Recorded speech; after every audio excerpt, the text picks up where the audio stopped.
Newton के गति विषयक 3 नियम है।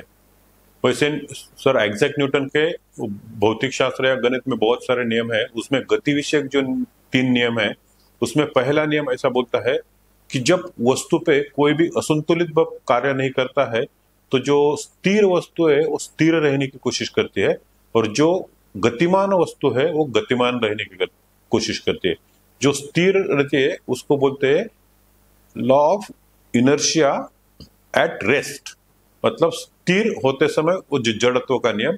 और दूसरा है वो मतलब जड़त्व का मतलब सर आइजैक न्यूटन का पहला ही नियम जो गतिमान पदार्थ के लिए। पहले हम लोग देखेंगे जो स्थिर वस्तु के लिए है। अभी देखो इसमें एक उपकरण है, उसमें ऐसा यदि मैं इसको ऐसा रखूं और उसके ऊपर एक 5 रुपए का मैंने कॉइन लिया है, उसको यदि ऐसा रखूं और उस पे मैंने इसका मारूंगा तो ये कॉइन आगे ना जाते हुए इसके अंदर चला जाता है। ऐसा क्यों होता है? तो उसका जो जड़त्व करके जो गुण है वो जड़त्व की वजह से वो जो स्थिति में है वही स्थिति में रहने की उसकी भावना रहती है, वही स्थिति में रहने की उसकी कोशिश रहती है। इसीलिए ये जो प्लास्टिक है वो आगे चला जाता है, लेकिन वो जो कॉइन है वो 5 रुपए का सिक्का जो है वो इसके अंदर चला जाता है। इसको बोलते हैं इनर्शिया एट रेस्ट।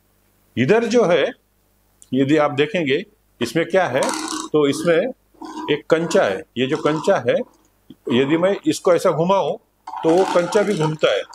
देखो, हाँ, अभी मैं इसको ऐसा घुमाऊं,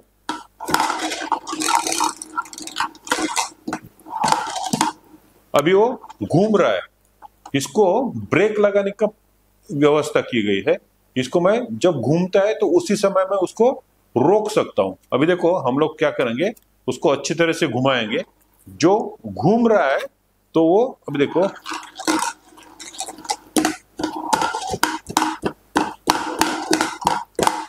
वो पूरा भी घूम रहा है।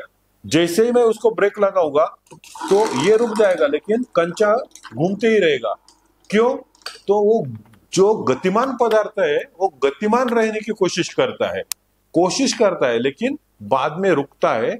उसका कारण यह है कि न्यूटन के जो गति विषयक पहला नियम है उसका एक पूर्व अट है। वो जो पूर्व अट क्या है, तो जो चीज है उस पर कोई भी बाह्य बल काम नहीं करता है, ऐसा है।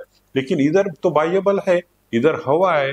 वो जो कंची है वो कंची कुछ किस चीज पे रखी है, इसके कारण उसके साथ उसका घर्षण होता है, तो उसकी वजह से वो रुकता है। नहीं तो आदर्श स्थिति में वो जो गतिमान किए तो वो गतिमान ही रहने चाहिए।